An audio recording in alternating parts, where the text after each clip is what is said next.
kita semua. Izin Bapak Ibu, sebelumnya apakah suara saya bisa terdengar dengan jelas? Jelas, Bu. Terdengar jelas, Bu. Benar. Jelas ya, oke baik. Baik, perkenalkan saya Ria Dewi Ambarwati dari PKN STAN. Izin pada malam hari ini untuk mengantarkan Bapak Ibu ya atau memoderatori acara webinar pada kesempatan malam hari ini. Sebelumnya izin menyapa yang saya hormati Ketua Umum IJMA Bapak Raffles Ginting atau yang mewakili, yang saya hormati segenap pengurus IJMA yang sudah menyempatkan hadir pada webinar kali ini. Yang saya hormati panitia webinar seni mentoring dosen pemula yang sudah mengupayakan segala macam upaya gitu ya untuk menjadikan webinar pada malam hari ini dan kemarin bisa terlaksana dengan baik. Serta yang saya hormati Bapak Ibu peserta webinar seni mentoring dosen pemula.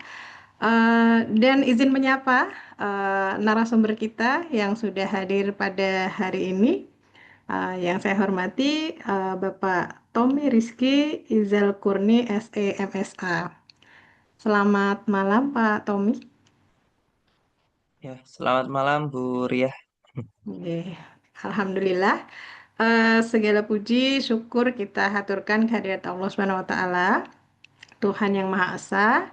Alhamdulillah pada kesempatan malam ini kita bisa kembali dipertemukan Bapak Ibu untuk saling belajar gitu ya, belajar lagi. Setelah kemarin mungkin Bapak Ibu sudah mengikuti webinar dengan topik seni mentoring dosen pemula, 3 pilar membimbing lomba skripsi dan akademik mahasiswa gitu ya. Jadi kegiatan pada malam hari ini merupakan lanjutan dari webinar kemarin, di mana hari ini nanti kita akan berfokus pada topik membimbing mahasiswa lomba, ya, bagaimana nanti mengubah dosen menjadi coach prestasi mahasiswa. Nah, insya Allah nanti materi ini akan disampaikan oleh narasumber kita yang sudah hadir, yaitu Pak Tommy Rizky Izar Kurni. Itu. Izin sebelum memulai, izinkan saya untuk membacakan terlebih dahulu kurikulum vitae dari pembicara kita pada kesempatan kali ini. Mohon bantuan dari Pak Ilyas mungkin untuk bisa menampilkan biodata narasumber kita. Nah, ini nanti mungkin lebih banyaknya Pak Tommy bisa cerita sendiri gitu ya Pak ya. Jadi saya baca yang singkat-singkatnya supaya sepertinya banyak banget yang memang harus disampaikan nih dari Mas Tommy. Saya manggilnya Mas Tommy aja kali ya, masih muda ini Mas Tommy nih ya. Jadi Masih muda. masih muda ya. Nama lengkap beliau adalah Tommy Rizky Izal Kurni, SE MSA. Beliau saat ini mengajar nggih, Mas Tommy nggih, sebagai dosen akuntansi di FEB Universitas Negeri Malang ya dari tahun 2020 sampai dengan sekarang. Pendidikan beliau ini linear semua ya, jadi sarjana akuntansi dari Universitas Jember, Magister Akuntansi dari Universitas Brawijaya, dan PPDI Doktor Ilmu Akuntansi di Universitas Gajah Mada. Kemudian izin Pak, boleh ke bawah ya. Saat ini pengalaman profesional beliau ya seperti Bapak Ibu bisa saksikan di layar Zoom gitu ya. Beliau selain menjadi dosen di Departemen Akuntansi FEB Universitas Negeri Malang, beliau juga menjadi tutor di Universitas Terbuka ya dari tahun 2022 sampai dengan sekarang. Kemudian beliau juga menjadi dosen luar biasa di Universitas Jember, dan menjadi admin Litapmas FEBUM dan pendamping kegiatan MBKM MSIB. Beliau lahir di Jember pada tanggal 10 April 1995. Ya, jabatan fungsional sekarang adalah asisten ahli, dan sudah lengkap ya, udah NIP NIDN Serdo sudah lengkap semua. Rekam jejak akademiknya juga luar biasa. Ada apa namanya, beliau sudah mengumpulkan 37 artikel ilmiah gitu ya, kemudian 71 proceeding, 258 HKI. Wah, ini saya juga penasaran nih Mas Tom, ini banyak banget HKI-nya ya, boleh nanti cerita-cerita. Kemudian ada 29 buku yang sudah beliau terbitkan, ya, terlibat dalam 30 program pengabdian dan 17 penelitian. Ada beberapa penelitian pilihan yang sudah beliau lakukan, ya, dari mulai kan dari 2023 sampai 2025 nggih, Mas Tommy nggih.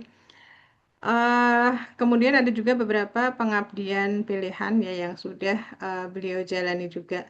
Rasa-rasanya melihat kurikulum vitae beliau ini kayaknya udah nggak sabar nih ya untuk untuk segera gitu ya mendengar paparan materi dari Mas Tommy ya. Bidang keahlian beliau ada di sustainability reporting dan ESG, market based accounting, corporate governance ya. Kemudian akuntansi keuangan dan pendidikan akuntansi serta digitalisasi UMKM. Berbagai sertifikasi dan kompetensi juga sudah dikumpulkan oleh beliau, dan ini tentu menjadikan narasumber kita ini memang punya kompetensi yang luar biasa gitu ya, sehingga nanti apa namanya ilmu yang beliau bagikan ya insya Allah bermanfaat bagi kita semua.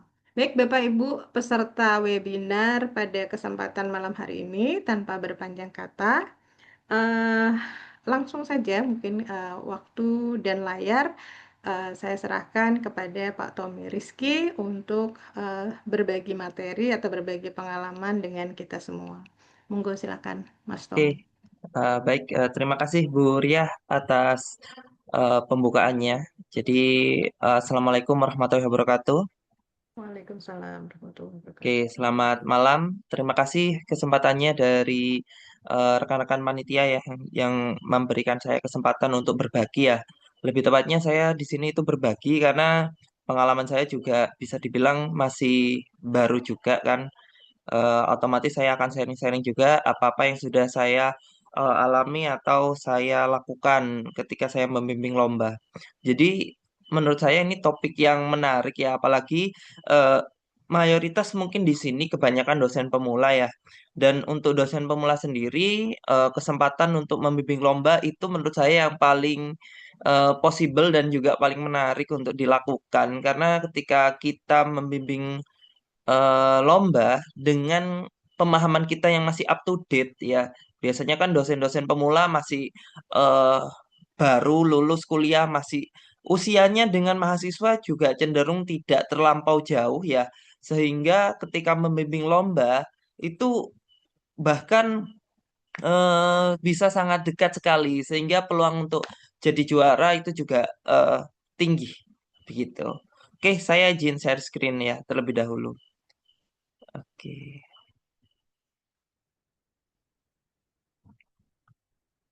Oke, baik. Saya izin untuk slideshow terlebih dahulu. Ya, oke, sudah nampak ya. Jadi di sini tuh eh, masuk ke dalam materi kita yaitu membimbing mahasiswa lomba, kompetensi, mengubah dosen menjadi coach prestasi mahasiswa ya. Karena kalau di sini kita dosen itu kan tidak hanya berkewajiban untuk mengajar ya. Jadi ada kewajiban juga menjadi coach. Jadi kalau pengalaman saya menjadi coach ya atau menjadi dosen pendamping mahasiswa ini ya. Jadi menurut saya ini seru sekali ya. Ini kalau dosen pemula pasti kan suka jalan-jalan ya. Jadi ketika saya jadi coach itu ya, saya juga pertama kali ya saya ke Malaysia bahkan ke luar negeri itu ketika saya juga mendampingi kegiatan mahasiswa gitu ya. Ini yang di bawah, gambar-gambar di bawah, di atas. Pertama kali saya ke Sulawesi juga mendampingi kegiatan mahasiswa ini ya. Yang di atas, foto di sebelah atas ya. Nah, ini juga ketika saya mendampingi KMI. Jadi banyak sekali pengalaman-pengalaman pertama saya bisa naik pesawat dan juga bisa keliling kemana saja di dalam dan luar negeri ketika saya mendampingi mahasiswa. Jadi dampak positifnya ketika kita mendampingi mahasiswa ya bisa dibilang healing juga ya itu ya karena biasanya kan dosen pemula kebanyakan kan usianya muda tapi nggak selalu muda ya yang muda-muda biasanya kan butuh hiburan. Nah, hiburannya itu biasanya itu ketika mendampingi mahasiswa untuk ikut dalam kegiatan lomba gitu ya. Oke, jadi untuk peran dosen sebagai coach prestasi itu menurut saya hal yang paling penting. Mahasiswa berprestasi tidak selalu ditemukan, seringkali mereka dibentuk. Nah, maksudnya gimana? Jadi kalau dari pengalaman saya itu banyak sekali mahasiswa-mahasiswa yang sebelumnya itu mereka tidak punya pengalaman apa-apa, tidak berminat ikut lomba, tapi kita melihat ada potensi di sana di mahasiswa tersebut. Ketika kita mengajar, ketika kita bertemu, ketika tidak sengaja saya menjadi narasumber atau apa, diajak mahasiswa untuk diskusi, saya melihat potensi. Nah, dari sana itu bisa aja kita membentuk.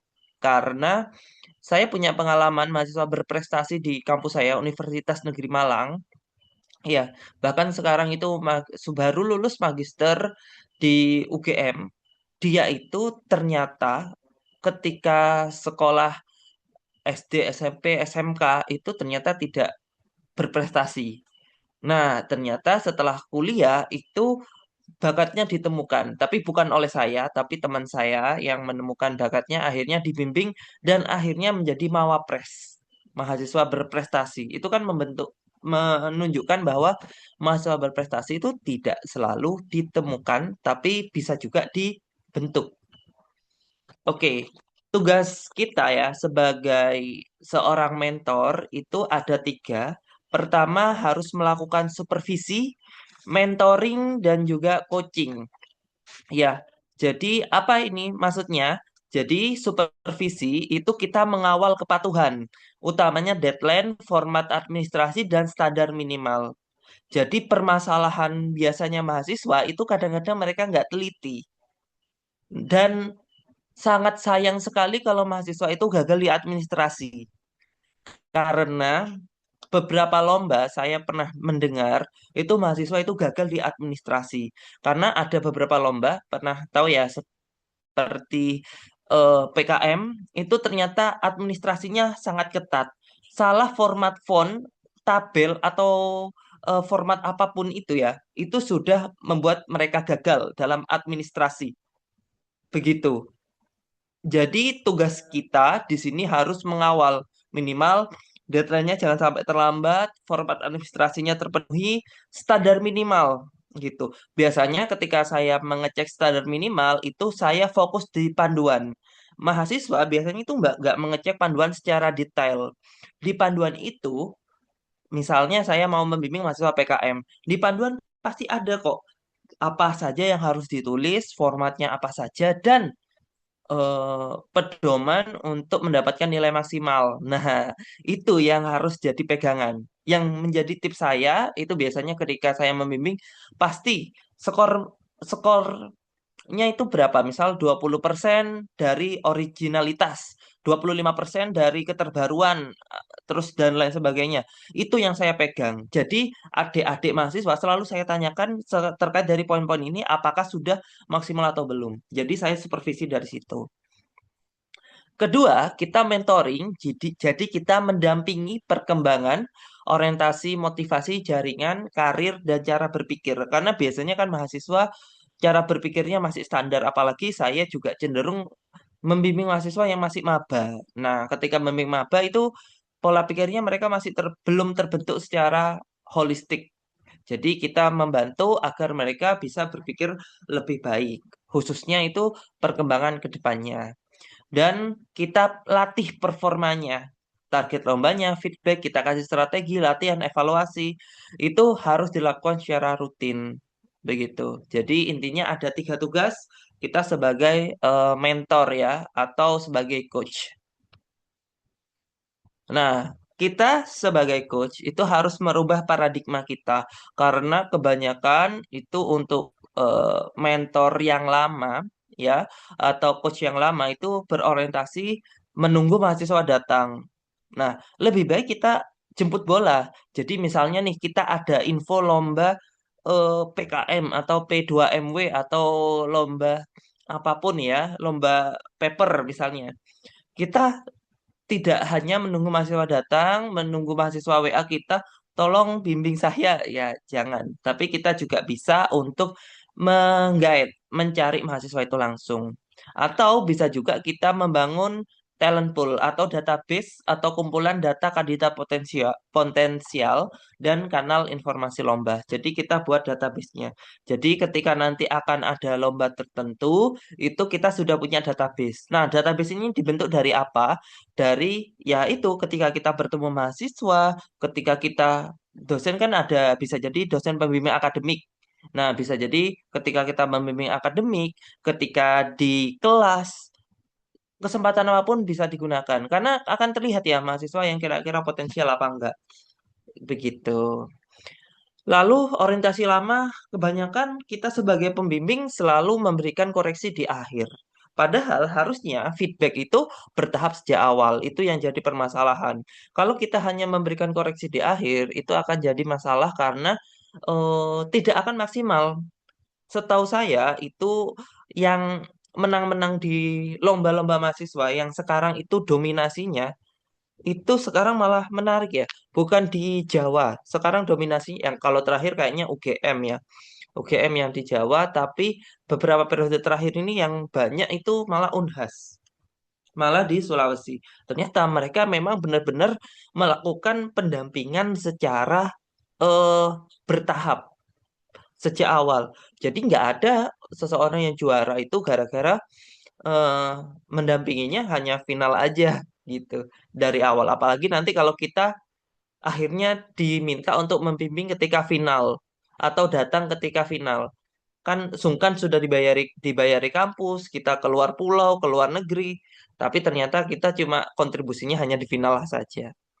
Lalu yang ketiga, orientasi lama hanya fokus benar dan salah. Contohnya kayak setelah mahasiswa membuat, kita cuma bilang, oh ini benar, ini salah, ini kurang. Cuma gitu aja. Tapi harusnya kita harus fokus pada kemajuan, strategi, dan bukti pendukung.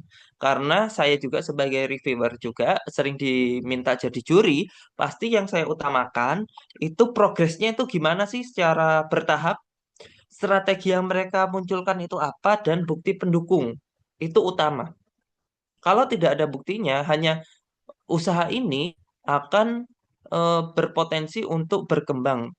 Nah, itu tanpa bukti pendukung, nah, itu sangat minim sekali untuk skornya. Dan jangan hanya mengandalkan pengalaman pribadi ya, tapi bisa menggunakan rubrik, log mentoring, dan evaluasi pasca lomba. Jadi saya biasanya, baik lomba itu menang atau kalah, biasanya saya lakukan proses evaluasi. Karena harapannya nanti mahasiswa tersebut belajar dari kesalahan, belajar dari pengalaman masa lalu, dan lomba selanjutnya itu bisa juara. Alhamdulillah mahasiswa saya yang saya mentoring itu juga sekarang juga masuk ke dalam Mawapres juga begitu, Bapak Ibu sekalian. Nah, sebelum kita masuk ke dalam strategi coaching, maka saya akan berikan overview dulu Bapak Ibu. Jadi ada beragam kompetisi atau lomba mahasiswa. Apa saja? Jadi lomba mahasiswa itu beragam sekali Bapak Ibu. Pertama seperti riset, artikel atau esai. Ini sering sekali mahasiswa. Jadi saya sering diminta mahasiswa, tolong Pak bimbing saya di artikel, tolong bimbing saya ikut lomba esai gitu. Utamanya kalau lomba-lomba seperti ini harus dikuatkan masalah, literatur, argumentasi, dan orisinalitas. Karena kalau tidak orisinil, ya kurang menarik untuk kita sebagai jurinya nanti ya. Yang kedua, biasanya saya membimbing juga di business plan atau entrepreneurship. Jadi saya sering membimbing mahasiswa untuk mengikuti lomba business plan, yaitu menguatkan model bisnis, pasar keuangan, dan pitch gitu ya. Jadi di business plan ini sebenarnya kan saya juga kalau di kampus pengajar ekonomi bisnis digital, kewirausahaan, dan studi kelayakan bisnis, Bapak Ibu sekalian. Jadi makanya saya sering membimbing mahasiswa di business plan atau entrepreneurship. Dan peluang untuk mahasiswa ekonomi itu sangat besar sekali untuk ikut lomba seperti ini. Begitu. Yang ketiga ada case competition, yaitu kuatkan diagnosis masalah, analisis data, solusi, dan storytelling. Alhamdulillah, saya juga pernah membimbing case competition sampai juara internasional waktu itu Bapak Ibu sekalian. Jadi kalau case competition itu nanti akan ada kasus ya. Bedanya dengan bisnis plan, kalau bisnis plan kita benar-benar arrange atau membuat bisnis dari awal sampai akhir itu gimana. Kalau strategi saya biasanya kalau bisnis plan itu saya meminta mahasiswa untuk membuat proyeksi benar-benar jelas. Untuk target-targetnya itu harus jelas. Jangan sampai saya tidak menyukai target yang terlalu umum. Misalnya, produk ini untuk seluruh usia. Wah, itu kurang bagus. Tapi produk ini yang semakin spesifik akan semakin bagus, Bapak Ibu. Gitu. Untuk case competition itu sama. Jadi, ada kasus, ya, ada kasus selalu kita jawab. Misalnya ada perusahaan Indofood yang memiliki permasalahan di bidang apa ya namanya mungkin supply chains. Nah, apa yang harus kita lakukan? Nah, makanya kita buatkan seperti ini. Saya pernah membimbing yang eh, yang Belmawa itu tidak juara, tapi yang non Belmawa alhamdulillah juara. Lalu PKM, PKM ini merupakan bisnis yang sering menjadi apa ya namanya lomba yang diminati oleh mahasiswa. Begitu ya. Jadi bisa diikuti ya untuk lomba-lomba model PKM ini. Lalu ada debat, public speaking, serta desain media dan poster. Begitu ya. Jadi ada berbagai macam kompetensi mahasiswa. Dan kompetensi mahasiswa ini kita bagi juga jadi beberapa eh, ekosistem, yaitu Belmawa. Belmawa ini merupakan lomba yang resmi nasional. Jadi lomba resmi nasional ini bisa dibilang yang paling menarik untuk diikuti ya. Meskipun lomba non Belmawa itu juga yang lain juga tetap menarik untuk diikuti, tapi untuk Belmawa sendiri itu sangat menarik diikuti karena istilahnya apa ya namanya? Kayak OSN ya, kalau level SMA itu ya, Olimpiade Sains Nasional. Ini kalau di mahasiswa itu Belmawa, seperti contohnya PKM. PKM yang lolos itu nanti ke PIMNAS. P2MW atau kewirausahaan ya, yang lolos ikut KMI. PPK Ormawa yang diikuti oleh satu organisasi. KBMK, kompetensi bisnis intinya itu KBMK itu yang bidang sosial. Saya pernah membimbing juga. ONMIPA itu khusus MIPA, KDMI, LIDM, KRI, Gemastik, KMHE, KJI, KBGI, dan KKI. Banyak sekali ya, jadi ya. Tapi biasanya yang paling terkenal itu PKM. Biasanya yang sering boom. Lalu untuk non Belmawa, kita bagi ada yang levelnya nasional, ada yang regional, ada juga yang internasional. Kalau yang nasional, yang diadakan oleh kampus, dia organisasi, dan lain sebagainya, BUMN, bank, dan yang sebagainya. Kalau regional bisa jadi levelnya ya cuma level provinsi, diselenggarakan oleh kampus, dan lain sebagainya. Yang internasional itu banyak sekali ya. Yang bisa yang mengadakan bisa NGO, bisa suatu negara, bisa kampus dan lain sebagainya. Nah, ini ya yang tadi levelnya ya. Jadi ada lokal, regional, nasional, dan internasional. Oke, jadi kita akan fokus membreakdown ya. Jadi masing-masing Belmawa ya. Jadi untuk Belmawa itu ada PKM yang kalau lolos itu ke PIMNAS. Ini merupakan lomba yang sangat holistik, sangat umum sekali karena ada bidang riset, inovasi, kewirausahaan, pengabdian, dan lain sebagainya. Itu jadi PKM ini cukup holistik. Bahkan PKM ini menurut saya ini merupakan gabungan ya dari berbagai macam ajang Bilmawa yang lain. Karena seperti P2MW itu ada di PKMK gitu. Ormawa pengabdian ada di PKM PM pengabdian masyarakat gitu. Jadi PKM ini sangat holistik untuk semua macam lomba. Lalu untuk P2MW ini menurut saya lomba yang cukup menarik untuk diikuti karena di sini kita akan membimbing mahasiswa membuat suatu bisnis atau bisnis yang sudah tumbuh untuk dipresentasikan gitu ya untuk menjelaskan untuk mendapatkan pendanaan tambahan dari Belmawa. Dan ini peluang sangat besar Bapak Ibu untuk ikut P2MW karena biasanya orang-orang banyak masuk ke PKM. Jadi P2MW itu sering tidak diutamakan gitu. Bahkan kalau di kampus saya juga P2MW ini cenderung malah yang sering lolos anak orang MIPA dibandingkan orang akuntansi atau ekonomi. Makanya biasanya kalau dari ekonomi 2 tahun terakhir itu tim saya yang ikut P2MW gitu. Lalu ada PPK Ormawa atau Abdi Daya Ormawa itu ya nanti di sini itu semacam Ormawa-Ormawa akan membuat program program pengabdian kepada masyarakat begitu. KBMK itu merupakan kompetisi kompetisi riset di bidang ekonomi ya biasanya ya. Yang saya pernah membimbing itu KBMK di bidang saya lupa istilahnya tapi di pasar modal. Ya, jadi membuat tentang riset oh ya, membuat terkait studi kasus dari kalau yang pernah 2 tahun lalu itu Indofood sama Sido Muncul atau apa ya, kurang lebih begitu. Jadi KBMK itu kebanyakan itu lebih ke case study, kebanyakan lombanya. Lalu on MIPA ada KDMI, debat, ada LEDM, inovasi digital, dan juga lomba-lomba lain ya. Oke, untuk yang Belmawa, untuk PIMNAS itu kan tadi sudah saya jelaskan ya untuk PKM ya. Jadi jenjang lombanya ada banyak sekali untuk PKM. Dan resikonya itu kebanyakan ide tidak sesuai skema gitu ya. Jadi skemanya itu seharusnya PKM kewirausahaan, dia masukkan ke PKM gagasan tertulis. Wah, kayak gitu. Itu banyak sekali. Jadi makanya biasanya PKM itu kalau di tiap kampus untuk proses seleksinya atau proses pendampingannya itu berbulan-bulan.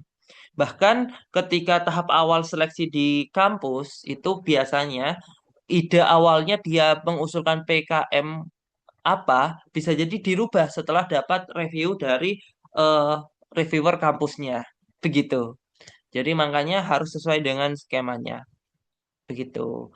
Lalu harus strategi coachingnya kita awali lomba PKM ini dengan mengambil dari masalah yang nyata. Jangan membuat lomba yang tidak ada masalahnya Bapak Ibu. Jadi seperti contohnya nggak ada masalah sampah di tempat Bapak Ibu lalu Bapak Ibu membuat program yang ada hubungannya dengan sampah. Itu kan nggak cocok ya, nggak relate. Jadi mulai dari masalah nyata, kalau bisa masalah yang memang nampak yang ada di sekitarnya. Pilih skema paling pas, bedah pedoman. Pedoman itu penting untuk melihat bagaimana mendapatkan skor tertinggi dan juga bagaimana agar bisa membuat proposal yang paling menarik sesuai dengan pedomannya. Buat klinik judul, urgensi, metode, luaran, RAP, dan juga timeline yang sudah sesuai. Begitu. Itu PIMNAS. Belmawa yang kedua itu P2MW yang nanti akan masuk ke KMI Expo. Jadi P2MW itu adalah eh, kewirausahaan mahasiswa ya. Jadi untuk P2MW itu khusus untuk mahasiswa yang mau punya usaha atau mahasiswa yang mau punya usaha atau mahasiswa yang sudah punya usaha. Begitu. Jadi yang perlu diutamakan tentu karena di sini fokus ke bisnis, maka harus jelas validasi pelanggannya gimana, omsetnya gimana, biayanya itu gimana, legalitas gimana, rencana pengembangannya, mentor bisnisnya gimana. Apakah usaha ini harus benar-benar baru, Pak? Tidak, tidak benar-benar baru. Jadi usaha yang rada kurang apa ya, maksudnya yang sudah lama pun itu masih bisa menang. Contohnya 2 tahun lalu itu yang salah satu pemenang ya di kampus saya itu bisnisnya sarung tangan kiper. Ternyata sarung tangan kiper itu masih bisa juara pakai di kategori manufaktur.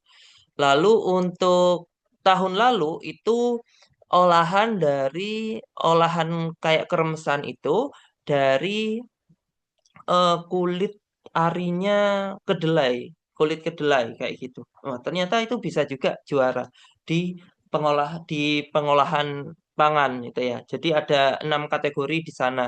Setiap kategori itu ada 3 juara utama, 3 juara plus 3 juara harapan. Jadi enam juara lah untuk tiap kategorinya, gitu ya. Jadi banyak sekali peluangnya ya kalau di P2MW. yang nanti lolos tahap selanjutnya ke KMI Expo. Lalu untuk selanjutnya ada KBMK. KBMK itu lombanya ada bisnis, manajemen keuangan, investasi, audit, dan karya tulis ilmiah. Jadi yang dicari itu analisis datanya, model bisnis keuangannya, argumentasi, dan juga yang lain sebagainya. Gitu. Kalau KBMK ini peluang kita membimbing itu sangat kecil Bapak Ibu, sejujurnya ya. Karena KBMK itu ada kuota di setiap fakultas biasanya. Kayak setiap fakultas itu ada kuotanya cuma misalnya ada 5 tim gitu ya. Jadi biasanya kadang-kadang strategi kampus beda-beda. Ada yang benar-benar menseleksi untuk ikut KBMK atau yang kedua ya sudah dilibatkan misalnya KBMK untuk keuangan ya dipegang oleh dosen-dosen akuntansi. KBMK di bidang untuk audit misalnya dipegang oleh dosen-dosen yang lain, manajemen misalnya. Nah, kayak gitu ada juga strategi kampusnya. Jadi KBMK menurut saya peluangnya rada kecil sebagai kita dosen pemula. Tapi kalau dosen pemula lebih baik ikut yang skema ini ya. PKM karena biasanya terbuka luas kuotanya dan juga P2MW. Ini peluangnya sangat besar sekali. Lalu ada juga PPK Ormawa. Kalau PPK Ormawa itu biasanya kalau Bapak Ibu itu jadi pendamping dari Ormawa. Nah, itu sangat potensial untuk membimbing PPK Ormawa itu. Karena PPK Ormawa itu organisasi tersebut akan melakukan proses pengabdian ke mitra. Nah, jadi biasanya kalau di kampus saya ya HMD atau HMJ atau BEM.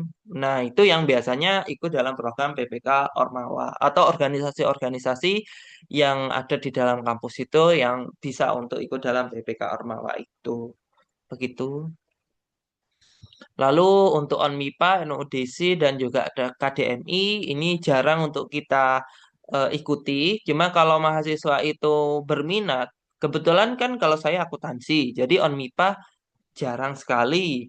NUDC potensial kalau kita juga membimbing mahasiswa kelas internasional ya. Dan KDMI juga masih bisa potensial. Tapi ini cenderung jarang untuk diminati. Tapi kalau Bapak Ibu melihat ada mahasiswa yang berpotensi untuk debat dalam bahasa Inggris atau bahasa Indonesia, karena ada juga mahasiswa saya, tapi kebetulan bukan jurusan akuntansi, jurusan manajemen, itu saya juga eh, melihat ada potensi untuk mengikuti debat itu, begitu. Bahkan saya juga sering membimbing mahasiswa itu nggak cuma di akuntansi saja, di manajemen itu sering juga. Oke, selanjutnya ada LIDM atau Gemastik, KRI, dan KMHE. Biasanya yang sering diikuti oleh kampus saya itu LIDM, karena di sini itu membuat aplikasi, membuat data, UI UX, game, Smart City, KTI, dan TIK. Jadi produknya itu nanti membuat prototype atau membuat suatu produk dalam suatu bisnis, gitu ya. Jadi makanya LIDM ini merupakan salah satu event yang menarik kalau kita menyukai sesuatu dengan berbau digital gitu ya. Jadi menarik sekali. Oke, selain Belmawa ada non Belmawa ya. Non Belmawa itu tidak selalu tidak menarik, tapi memang bisa dibilang tier 2-nya ya dari lomba Belmawa. Kalau Belmawa itu kan istilahnya egonya itu tinggi sekali untuk gimana caranya biar kita menang di Belmawa. PKM gimana nomor satu, P2MB gimana nomor satu. Tapi kalau non Belmawa ini biasanya lebih beragam sekali. Bisa ada lomba isei, ada lomba business plan, ada case competition, poster, debat, innovation, accounting, teks atau lomba berbagai macam bidang tertentu, dan juga ada program bisa jadi social project atau SDGs. Berbagai macam lomba ini tentu menarik untuk dicoba atau diikuti juga. Dan sekali lagi ya, jangan selalu menunggu mahasiswa itu ikut. Kalau Bapak Ibu itu mendapatkan informasi lomba, lebih baik Bapak Ibu itu langsung share aja.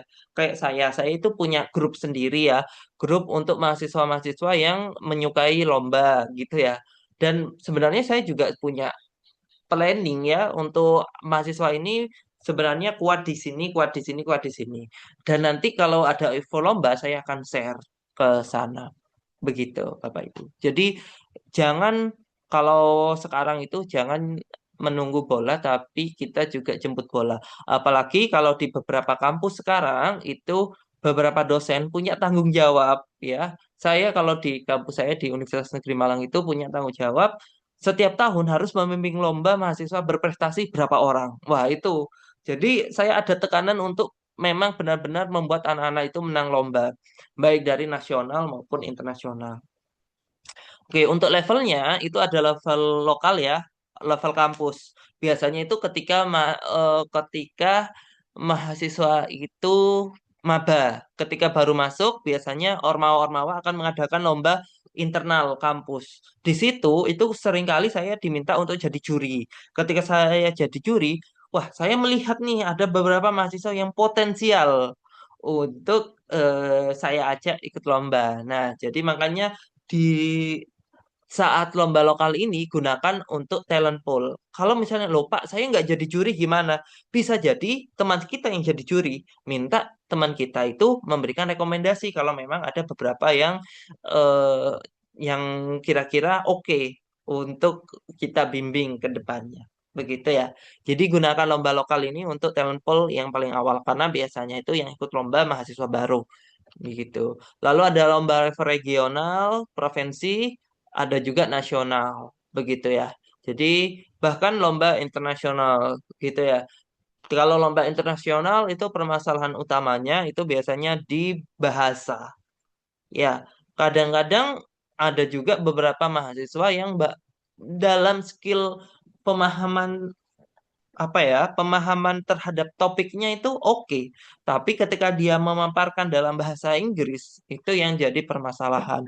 Makanya harus ada English Speech Clinic juga di sana. Jadi kita akan mendampingi untuk mahasiswa yang memang berpotensi untuk ikut lomba, tapi bahasa Inggrisnya kurang bagus, kita bisa dampingi untuk melakukan English Speech Clinic gitu ya. Karena permasalahan utamanya di situ. Karena kita sadari ya, berbeda dengan negara Malaysia, Filipina, atau negara yang lain, yang bahasa Inggris bisa menjadi bahasa utama kedua di Indonesia ini, bahasa utamanya ya tetap bahasa Indonesia, gitu ya, bahasanya bahasa Indonesia. Jadi kelemahan sekali untuk beberapa anak mahasiswa pintar yang tidak bisa ikut dalam kegiatan internasional, gitu ya. Oke, nah sekarang kita strategi hunting mahasiswa. Gimana sih cara kita hunting mahasiswa itu ya? Hunting itu bukan dalam kurung negatif ya, dalam tanda kutip negatif ya. Hunting untuk mahasiswa yang kira-kira berpotensi untuk ikut lomba ke depannya. Karena kita harus hunting ya. Dosen itu juga harus menghunting, mengecek, mana ini mahasiswa yang potensial, begitu ya. Oke, sebelumnya kita harus paham dulu sebelum kita hunting terkait dari tipe-tipe masing lomba. Contohnya, kalau lomba esai, apa aja yang biasanya dinilai? Ketika dinilai, berarti kita harus punya strategi, mentoringnya gimana. Dan ketika sudah tahu apa yang dinilai, poin-poin apa yang dinilai, berarti kita akan cari mahasiswa yang kira-kira mempunyai misalnya esai, argumennya bagus, literaturnya oke, dan dia kontribusinya bagus. Nah, kayak gitu. Kalau untuk misalnya untuk PKM, kita cari mahasiswa yang kira-kira penulisannya bagus, dia punya tahu terhadap permasalahan itu secara oke. Kalau pengabdian, dia juga punya sense of sosial yang tinggi. Nah, kayak gitu. Jadi makanya kita harus paham dulu matriks yang kira-kira akan dinilai juri yang kita akan fitkan dengan mahasiswa tersebut.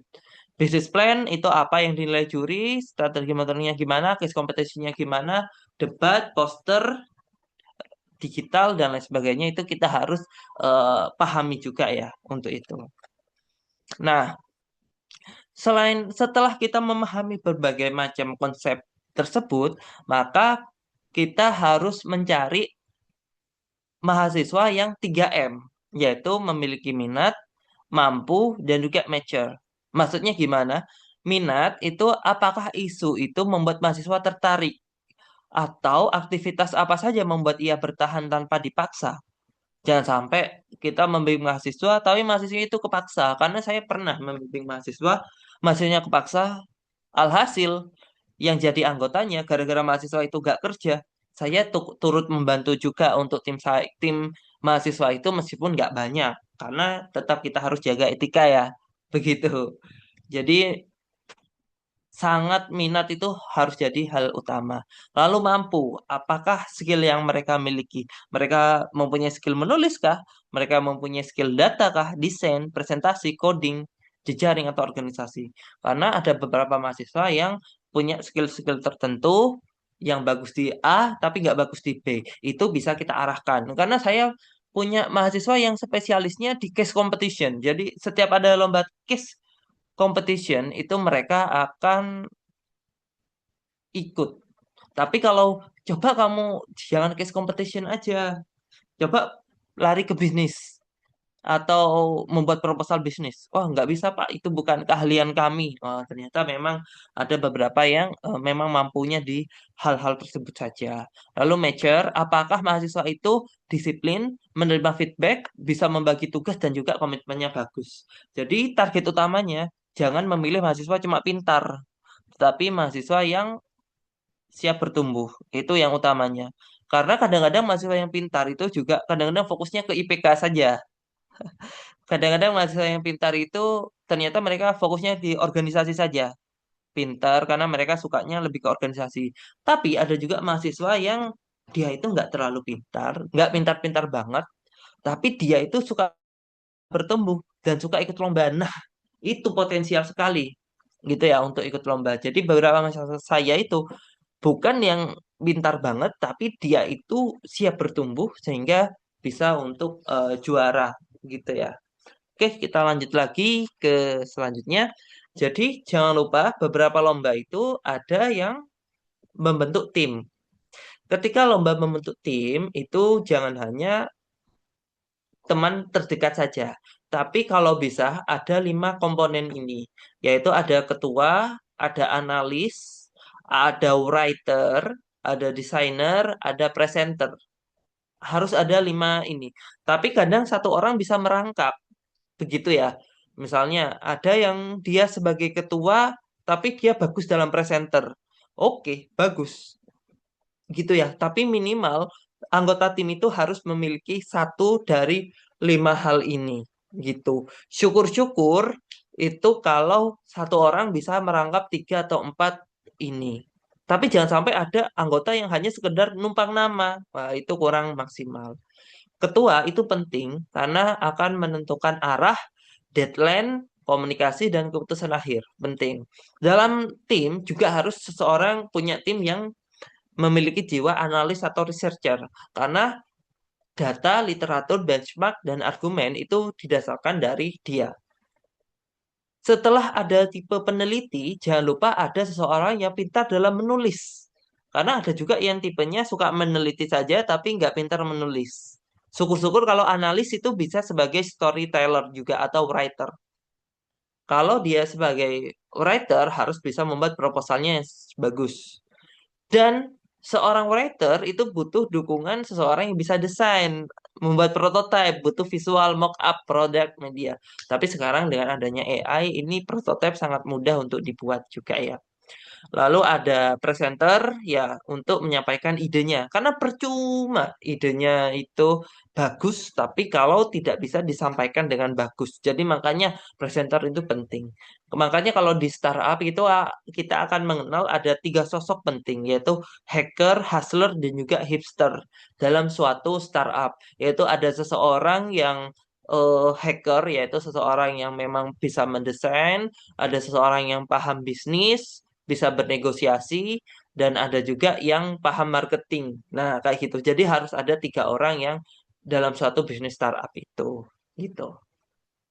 Dan juga setiap anggota itu harus benar-benar berkontribusi dan juga dokumentasikan dokumen kontribusinya apa. Kalau memang dia tidak bisa berkontribusi dengan maksimal, itu bisa ditukar dengan teman yang lain yang kira-kira dia bisa untuk menggantikan perannya. Begitu. Nah, setelah itu kita bisa membuat pipeline pembinaan lomba ya. Jadi setelah kita punya mahasiswa, kita punya datanya, kita buat talent pool. Jadi kita punya database, kira-kira data, minat, dan skill mahasiswa itu seperti apa. Ya, misalnya mahasiswa A mempunyai minat di bidang lomba pub- presenter, presenting, atau lomba di bidang debat. Nah, itu. Jadi kita punya petanya, lalu kita bisa mengkurasi lombanya, tema, rubrik, deadline, benefit. Kita lakukan klinik ide, kita buat sprint karyanya, lalu kita ajukan mock review sebelum masuk ke penjurian, sebelum kita masukkan ke juri atau di lomba itu kita harus mock dulu ya review. Setelah itu, setelah lomba itu harus kita evaluasi, itu wajib gitu ya. Jadi dengan adanya pipeline ini, pembinaan itu tidak bergantung pada siapa yang duluan datang, karena kebanyakan itu mahasiswa itu menjelang mau pengumpulan itu terus datang. Maaf Pak, saya bolehkah meminta Bapak jadi pendamping kita karena membutuhkan dosen pendamping.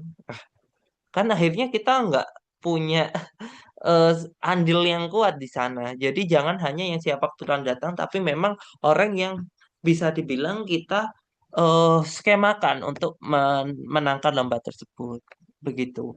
Nah, sekarang masuk ke strategi coaching. Untuk strategi coachingnya sendiri itu ada kanvas. Kalau dari bisnis itu ada namanya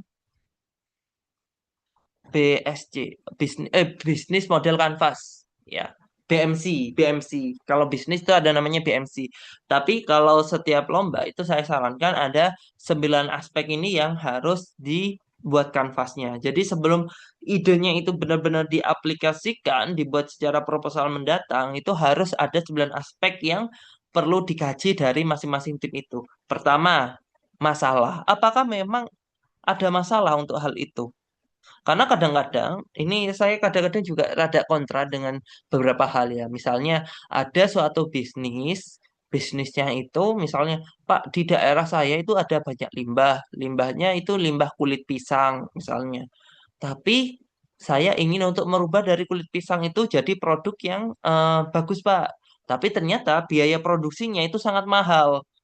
Nah, itu malah bukan eh, menjadi solusi, tapi menambah masalah karena biaya produksinya mahal. Jadi kalau memang benda itu sulit untuk dilakukan proses perbaikan, ya udah biarkan saja. Tapi kalau benda itu ternyata dengan pengolahan sedikit itu bisa menaikkan harga jualnya itu jadi signifikan, itu lakukan. Itu ide yang brilian, begitu. Jadi pertama itu harus ada masalah, ada fenomenanya, datanya, dan juga urgensinya. Ada target penggunanya, siapa saja yang akan mendapatkan manfaat, siapa yang terbantu, solusinya seperti apa, novelty-nya itu dengan produk yang lain itu gimana, karena pasti kan ada produk substitusinya, jadi harus dicari.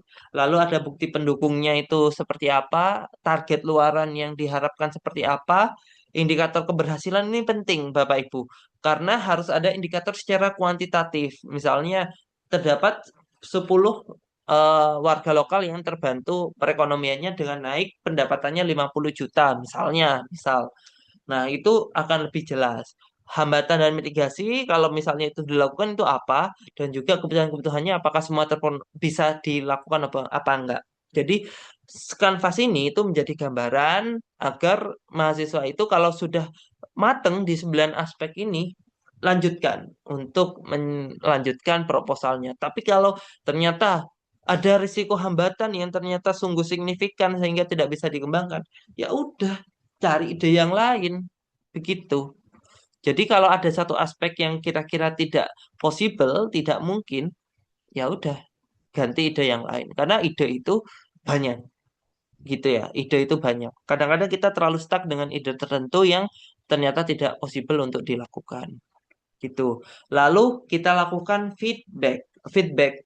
Tapi bukan hanya feedback, tapi feed up, feedback, dan feed forward. Kita seringnya sebagai seorang mentor atau seorang pendamping itu selalu memberikan feedback. Jadi apa yang sudah dilakukan oleh mahasiswa, kita beri feedback. Gitu aja ya.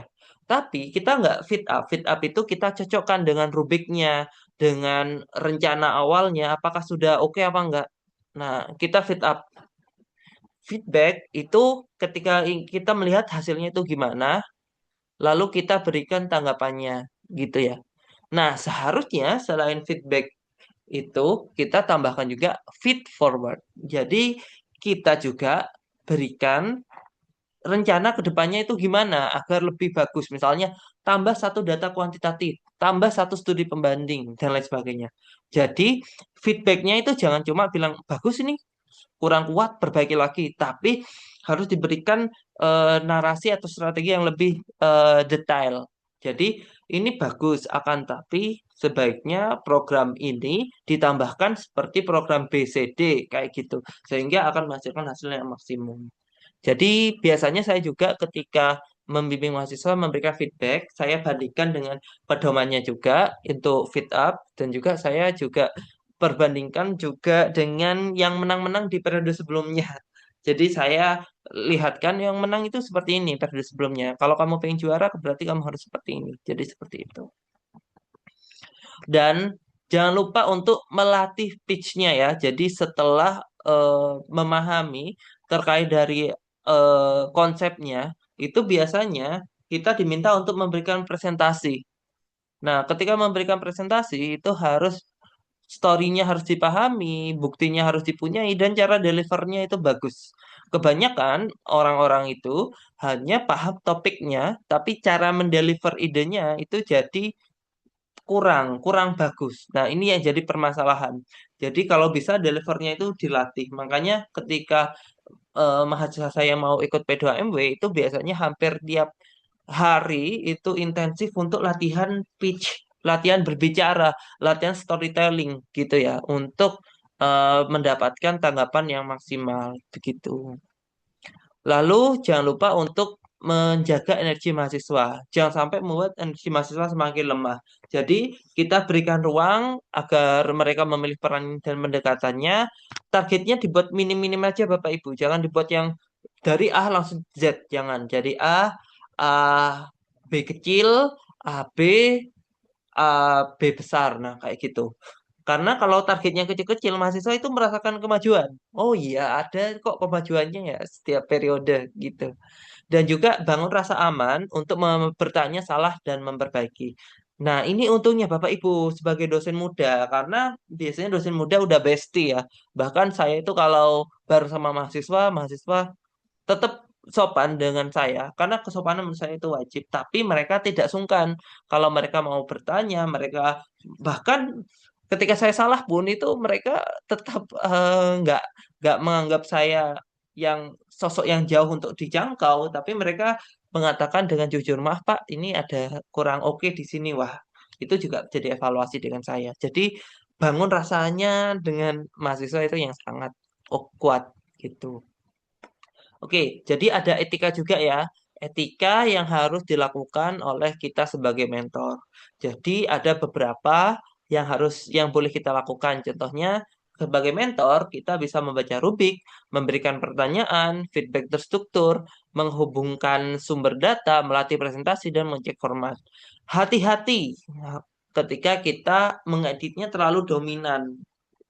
Maksudnya hasil dari mahasiswa, oh ini kok nggak bagus ini, terus diedit sendiri. Jangan ya. Diedit nggak boleh, nggak apa-apa, bantu mengedit, tapi yang tipis-tipis saja. Karena mahasiswa itu yang harus menjadi peran utamanya. Memilih semua keputusan itu jangan dari bapak, tapi bapak atau ibu, tapi tetap berikan kepada mahasiswa untuk memilih. Menggunakan AI tanpa disclosure, mengabaikan kontribusi anggota dan mengubah ide menjadi milik dosen. Itu jangan sampai, karena itu berbahaya, harus hati-hati. Yang tidak diperbolehkan ketika menulis menggantikan mahasiswa. Jadi Bapak Ibu punya tulisan, terus ya udah ini titip pakai nama kamu ya, gitu jangan. Lalu memasukkan data nggak boleh, plagiarisme nggak boleh, manipulasi nggak boleh, dan melanggar aturan lomba itu tidak boleh. Jadi makanya biasanya kalau saya jadi juri, pasti saya tidak ingin membimbing, saya tidak diperbolehkan membimbing mahasiswa saat itu gitu. Karena memang tidak boleh ya, nanti independensinya kabur. Nah, ini hal yang penting ya bagi dosen pemula juga ya. Karena dosen pemula biasanya kewajiban tridharmanya itu sangat besar, belum lagi tugas tambahannya. Jadi ketika kita membimbing mahasiswa lomba, pertama harus batching. Jadi kalau bisa kita membimbing beberapa tim dalam satu klinik ide. Jadi jangan membimbing satu persatu. Bisa juga kita membimbing bersama dan antar kelompok bisa saling memberikan insight. Wah, itu sangat bagus. Jadi kalau bisa ketika membimbing jangan cuma membimbing satu mahasiswa Bapak Ibu, jadi membimbing langsung beberapa tim. Lalu yang kedua, itu mahasiswa harus punya rubik.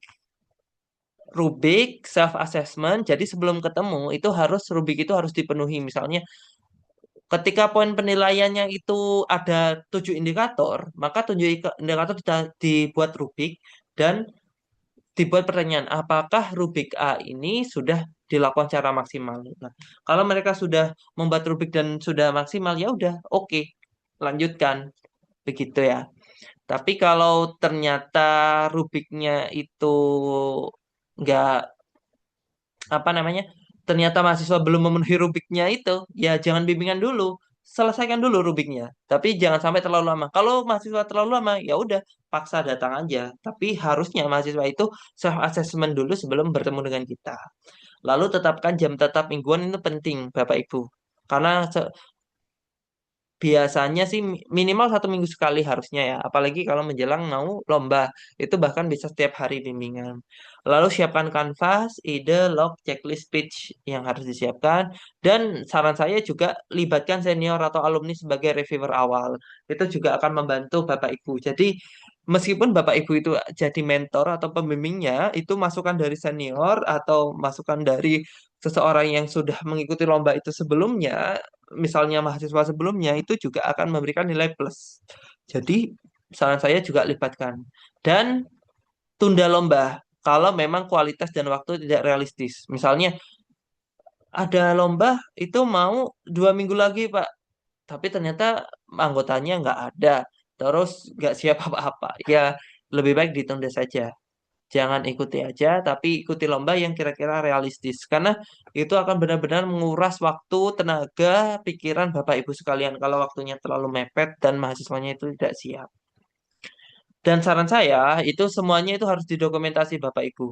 Ya, jadi hasil bimbingannya seperti saat mentoring, ada bank lomba, ada portfolio mahasiswa, ada portfolio template, dan juga review pasca lomba itu semuanya harus terdokumentasi dengan baik. Tujuannya apa? Jadi dengan adanya dokumentasi itu, maka kita punya pengalaman. Mahasiswa yang akan ikut mengikuti lomba yang sama itu bisa membaca hasil dari dokumentasi sebelumnya untuk jadi saran perbaikan agar kesalahan dari periode sebelumnya itu tidak terlibat di periode selanjutnya. Nah, kayak gitu. Jadi makanya semua harus didokumentasikan dengan bagus.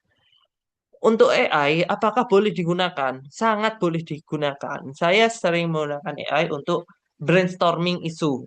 Ya, misalnya apakah ini menarik, apakah memang ini layak, itu biasanya saya diskusi dengan AI. Diskusi outline, variasi judul, simulasi pertanyaan dari juri, cek kejelasan bahasa. Bahkan kadang-kadang saya menggunakan AI itu sebagai pura-pura jadi juri. Jadi berdasarkan pedoman seperti ini, kira-kira saya mendapat skor berapa? Nah, kayak gitu. Nah, kalau misalnya dari juri AI itu bisa mendapatkan skor maksimal, misalnya sudah skornya 90, di atas 90, wah berarti kita sudah pede. Tapi kalau dari AI-nya itu ternyata, oh skornya kecil ya kok 70, nah itu berarti masih banyak yang harus diperbaiki. Lalu jangan lupa divalidasi manual karena AI itu kadang-kadang itu halu. Jadi bisa kita cek datanya, sumber, logika, argumen, aturan lomba, dan kebijakan disclosure menggunakan AI. Hindari naskah final mentah dari AI karena ada beberapa lomba sekarang yang tidak memperbolehkan copy paste langsung dari AI. Seperti P2AMW itu nggak boleh. Atau PKM juga nggak boleh. Jadi memang harus benar-benar dijaga untuk AI-nya. Hindari data palsu, sumber tidak jelas, atau menutup penggunaan AI saat aturan meminta transparansi. Gitu.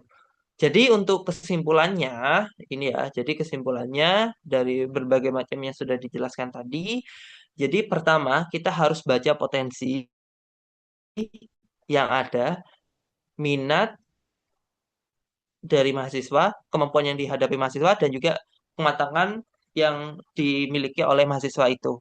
Gitu ya.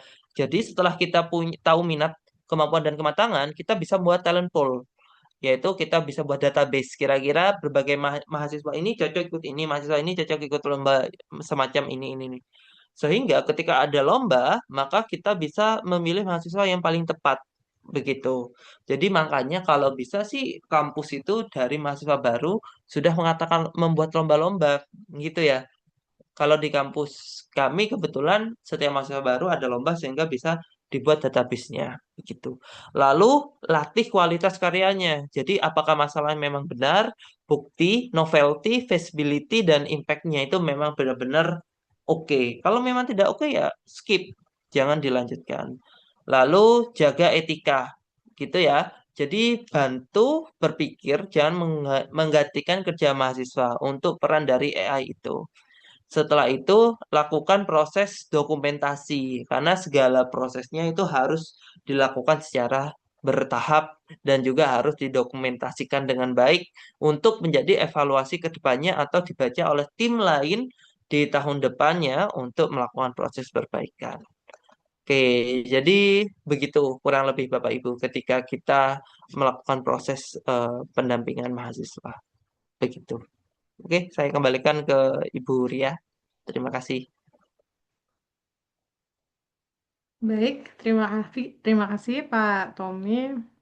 Luar biasa ya paparannya, sangat komprehensif kalau buat saya sih ya. Jadi barangkali mungkin tadi kalau dibilang apa dosen pemula itu barangkali pengertiannya bisa beda ya. Ada yang pemula memang dari sisi usia, ada yang memang pemula dari sisi pertama kali jadi dosen gitu kali ya, Pak Tommy ya. Jadi kalau ngelihat apa namanya riwayatnya Pak Tommy tadi menjadi dosen dari 2020 ya Pak ya. Iya, dari 2020. 2020 ya di usia yang masih muda. Saya sendiri jadi dosen juga sama Pak dari 2020 ya. Karena sebelumnya saya praktisi di Kementerian Keuangan gitu. Baik Bapak Ibu, kita sudah masuk ke sesi diskusi gitu ya. Sangat sayang banget nih kalau apa namanya sesi diskusi ini dilewatkan gitu ya. Dari paparan yang disampaikan Pak Tommy sebenarnya sudah komprehensif gitu ya. Jadi mulai dari awal, dari mulai memotivasi kita untuk apa namanya bahwa tadi satu hal yang sempat saya catat tuh mahasiswa berprestasi itu tidak harus ditemukan gitu ya. Mahasiswa berprestasi tidak harus ditemukan tapi bisa dibentuk. Nah, ini jadi satu yang saya highlight juga nih Pak Tommy ya nanti untuk bisa diterapkan di kampus. Baik, mungkin tanpa berpanjang kata Bapak Ibu, silakan jika ada yang ingin ditanyakan. Oke, pertanyaan pertama dari Bu Indriani. Ya, monggo boleh kalau mau on cam Bu, silakan pada Bu Indriani. Baik, terima kasih Bu Ria atas kesempatannya. Terima kasih Pak, materinya sangat menarik ya menurut saya. Tadi ada Bapak menyampaikan terkait mahasiswa itu ada yang menghubungi Bapak untuk minta dibimbing. Nah, yang ingin saya tanyakan, gimana sih awalnya kok mahasiswa ingin Bapak yang membimbing gitu. Nah, terus yang kedua, di kampus saya itu kendalanya, terutama di prodi saya, itu mahasiswanya tuh males sekali mengikuti lomba-lomba begitu. Kadang kan kitanya sebagai dosen yang getol, ayo ikut lomba, saya bayarin dan lain-lain, tapi merekanya itu tidak ada motivasi untuk ikut lomba karena dengan alasan kuliah dengan tugas-tugas yang banyak aja itu udah capek kayak gitu. Nah, gimana sih caranya memotivasi mahasiswa agar mereka itu mau mengikuti lomba-lomba gitu. Sebenarnya kan saya senang tuh kalau mau membimbing-bimbing mahasiswa, cuman mahasiswanya tuh kayak banyak yang nggak tertarik, terutama di bagian akademik kayak LKTI dan lain-lain. Terima kasih. Oke. Baik, mungkin sebelumnya saya izin bertanya dulu dengan Pak Tommy, mau langsung dijawab atau kita kumpulkan dulu pertanyaan? Langsung saja Bu Ria, Oh, biar langsung nggak saja. lupa. Oke. Oke, monggo, monggo. Monggo silakan Mas Tommy. Ada dua pertanyaan ya tadi dari Bu Indriani. Oke, Ya, oke monggo untuk silakan. Bu Indriani ya. Jadi pengalaman saya, kenapa kok mahasiswa itu menghubungi? Biasanya mahasiswa menghubungi itu ada dua kemungkinan. Ada tiga kemungkinan, Bapak Ibu. Jadi pertama itu kebetulan mahasiswa, saya kan punya mahasiswa DPA, Dewan apa, Dosen Pembimbing Akademik. Nah, itu mahasiswa PA saya itu kan sudah kenal dengan saya. Biasanya sudah tahu nih, wah Pak Tommy ini enakan orangnya. Misalnya bisa diajak diskusi, sehingga ketika ada lomba-lomba itu mereka yang mencari saya begitu. Lalu yang kedua bisa jadi itu kita temukan ketika mahasiswa itu di kelas. atau ketika kita jadi narasumber atau apa. Jadi ketika kita bertemu dengan mereka di kelas, mereka sudah tahu dengan kepribadian kita, itu mereka akan berminat. Nah, yang ketiga itu bisa jadi dari cerita-cerita. Kayak dari teman-teman sebelumnya yang pernah saya bimbing. Oh, ternyata ini Pak Tommy itu punya keahlian di bidang kewirausahaan. Jadi kalau ada lomba kewirausahaan itu diarahkan ke saya. Kayak gitu. Jadi peluang-peluang itu ada. Jadi hampir tiap periode itu selalu ada mahasiswa yang meminta bimbingan. Cuma permasalahan yang Ibu hadapi itu sebenarnya sama sih dengan permasalahan yang kita hadapi ya di Universitas Negeri Malang ya, bahkan sepertinya di banyak kampus juga ya, yaitu mahasiswa itu tidak berminat untuk mengikuti lomba gitu ya. Dan itu juga terjadi di kampus saya. Jadi padahal mahasiswa itu sudah kita anggap itu punya kemampuan karena mahasiswa itu kadang-kadang minatnya beda Bapak Ibu. Kita menganggap mereka pintar tapi ternyata mereka sukanya saya pengen fokus IPK aja Pak. Ini sebenarnya saya sendiri sih dulu. Saya dulu jarang ikut lomba karena saya pengen fokus sama IPK aja. Itu sih saya. Makanya berdasarkan pengalaman saya sebelumnya, maka saya ingin melakukan perbaikan sekarang Bapak Ibu. Jadi saya benar-benar mencari mahasiswa ya, kira-kira yang berpotensi itu seperti apa. Biasanya mahasiswa itu kadang-kadang kenapa kok mereka itu tidak mau ikut lomba? Karena mereka tidak merasakan akan mendapatkan benefit dari lomba itu. Dan mereka nggak pede untuk ikut lomba. Saran saya, ini tips dari saya, termasuk ini pertanyaan dari Bu Nani juga ya. Jadi kayak misalnya ada beberapa lembaga kampus swasta yang memiliki kendala misalnya di bidang keuangan ya, gitu ya. Sehingga sulit untuk memberikan kesempatan bagi dosennya untuk mendampingi. Jadi tips saya itu kalau bisa pertama mahasiswa itu harus dibuat senang dulu dengan lomba. Caranya itu apa? Coba biasanya ini gini ya. Banyak sekali lomba dari universitas-universitas yang bisa dibilang kecil yang ikut lomba. Hampir setiap organisasi punya proker buat lomba. Betul kan ya? Hampir setiap organisasi di universitas kecil atau universitas luar pulau yang punya lomba. Dan lombanya itu kebanyakan bisa jadi online. Nah, jadi coba cari. Jangan misalnya ikut lomba pertama kali lomba langsung ke misal kampus besar, misalnya UI, UGM, ITB atau kampus besar, ya jangan dulu. Tapi coba kampus kecil dulu. Setelah mereka mencoba dan ternyata, oh bisa nih jadi juara di kampus ini, mereka akhirnya termotivasi. Ternyata saya punya, akhirnya kita tingkatkan. Oh kamu bisa nih juara. Jadi semakin kuat PD-nya mereka, maka mereka akan berani ikut lomba yang lebih bagus lagi, lebih bagus lagi. Karena memang kita itu kadang-kadang ketika melihat lomba itu level nasional, kadang-kadang kita berpikirnya, waduh, ini sulit untuk dijangkau ini. Gimana saya bisa juara satu nasional? Tapi saya kasih tahu ya Bapak Ibu beberapa rahasia karena kan saya juga sering di organisasi juga dan saya sering juga mengadakan lomba. Kadang-kadang meskipun lombanya nasional, tapi peserta yang di luar kampus itu sedikit Bapak Ibu, apalagi kampus kecil. Jadi luar kampusnya paling cuma misalnya ada 20 tim, luar kampusnya paling cuma 3 tim atau sampai 5 tim. 15-nya bisa jadi itu dari dalam kampus sendiri. Itu peluang besar Bapak Ibu, karena nggak mungkin juara tiga besar itu diambil dari kampus tersebut semua. Nggak mungkin jelek dong, masa juara satu 2 3 internal. Jadi pasti salah satunya itu diambil dari kampus luarnya. Dan bisa jadi peluang untuk mahasiswa Bapak Ibu itu bisa juara di sana. Jadi tips saya, Bapak Ibu itu harus terbuka sama peluang lomba-lomba dari kampus-kampus kecil atau jangan kecil atau misal swasta atau misal pun negeri nggak apa-apa, tapi lombanya yang bukan diadakan dari organisasi besarnya. Misalnya di dalam organisasi di kampus besar pun itu kan ada masing-masing ormawa. Ormawanya itu bisa jadi ada ormawa yang nggak terlalu besar, bukan BEM-nya, bukan HMD-nya, tapi organisasi yang apa? Atau lomba paling mudah dulu Bapak Ibu, yang kira-kira minim biaya, seperti lomba poster. Nah, kan cuma ngirim poster. Nanti juara atau enggaknya kan cuma ngirim poster aja. Kayak gitu. Itu menurut saya itu sangat peluang sekali untuk intinya mereka pede dulu nih. Setelah mereka pede, wah, alhamdulillah nih. Apalagi kalau sudah dapat uang. Kalau sudah dapat uang, mereka lumayan nih, ada cuannya ya, ada rezekinya di sini. Jadi untuk peluang ke depannya itu mahasiswa itu oke. Karena mahasiswa sekarang itu generasi mager. Saya juga merasakan generasinya males ya untuk ikut-ikut. Kalau bisa yang lain lakukan, kenapa kok kita? Kan biasanya prinsipnya mereka gitu. Bukan kalau orang lain bisa, kenapa kita nggak bisa? Bukan gitu. Sekarang itu kalau orang lain bisa, kenapa kok kita lakukan? Nah, sekarang prinsipnya itu sudah berubah ya generasi sekarang. Makanya tinggal diarahkan ke lomba-lomba seperti itu. Dan nanti kalau mahasiswanya itu sudah ikut lombanya bagus-bagus Bapak Ibu, nanti kan akan meningkat nih. Makanya kalau bisa dicari mahasiswa itu maba.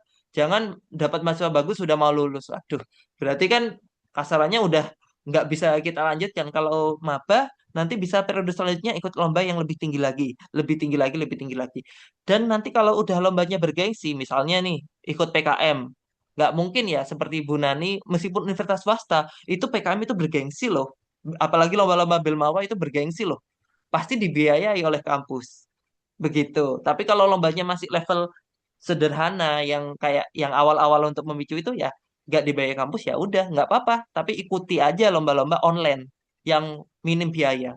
Nanti setelah nama Bapak Ibu itu sudah terkenal, ya terkenal itu nanti eh, akan semakin banyak peluangnya begitu.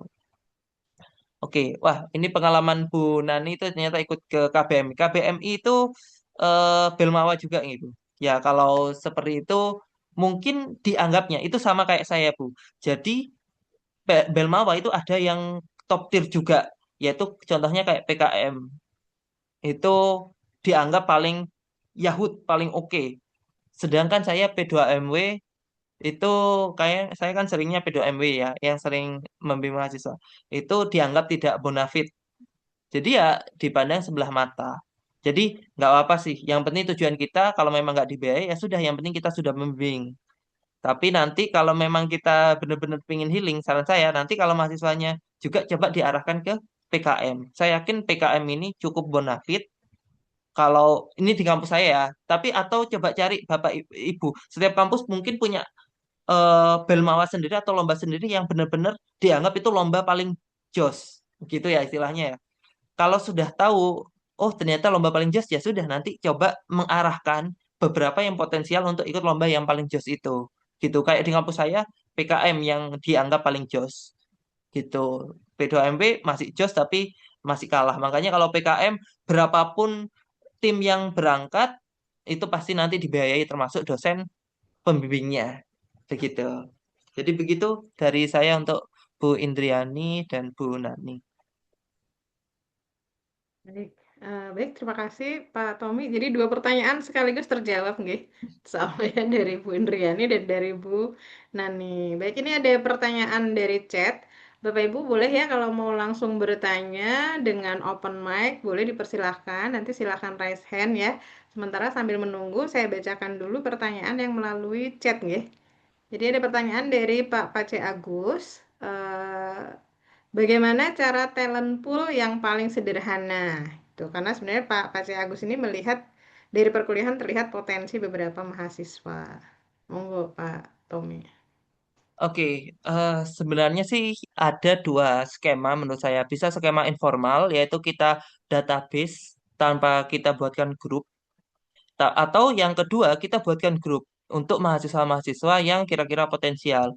Biasanya mahasiswa itu kita informasikan aja, mau apa enggak gabung ke grup kita, yaitu grupnya itu untuk informasi lomba.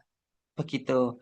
Kalau memang mereka mau, saya yakin itu nggak melanggar etika kok. Itu kan juga salah satu strategi untuk kampus-kampus ya. Sekarang itu punya target kinerja untuk ini berapa jumlah mahasiswa yang menghasilkan prestasi nasional, berapa jumlah mahasiswa yang menghasilkan prestasi internasional. Dan karena target itu pasti yang dilakukan oleh Pak C. Agus itu akan ini ya akan malah didukung.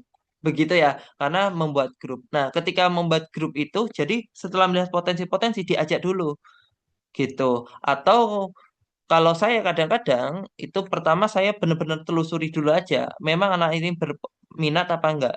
Jadi jangan sampai dia masuk grup gara-gara sungkan, tapi memang dia kita benar-benar coba pelajari dulu apakah memang dia berminat. Kadang-kadang meskipun dia kelihatan terlihat potensi, tapi ternyata dia nggak suka ikut lomba, Bapak Ibu. Ada juga yang pinter cuma sukanya ikut IPK, pengen IPK atau organisasi saja. Karena saya juga menyayangkan ada beberapa mahasiswa yang seperti itu. Jadi yang lebih diutamakan itu mahasiswa itu punya potensi dan dia mau ikut lomba. Nah, kalau sudah itu bisa dimasukkan, menurut saya bisa dimasukkan grup dan nanti setiap Bapak Pase itu dapat itu info lomba, masukkan aja ke situ. Ayo, apakah ada yang berminat nih untuk ikut lomba ini? Kalau misalnya ada, ya sudah berarti nanti tinggal dibimbing untuk mengikuti lomba tersebut. Begitu. Jadi harapannya dan ketika di situ itu gini, kalian kan prinsipnya gini Bapak Ibu. Kalau kita berkumpul dengan orang apa ya, menjual minyak wangi, kita kebagian wangi. Nah, sama kayak itu.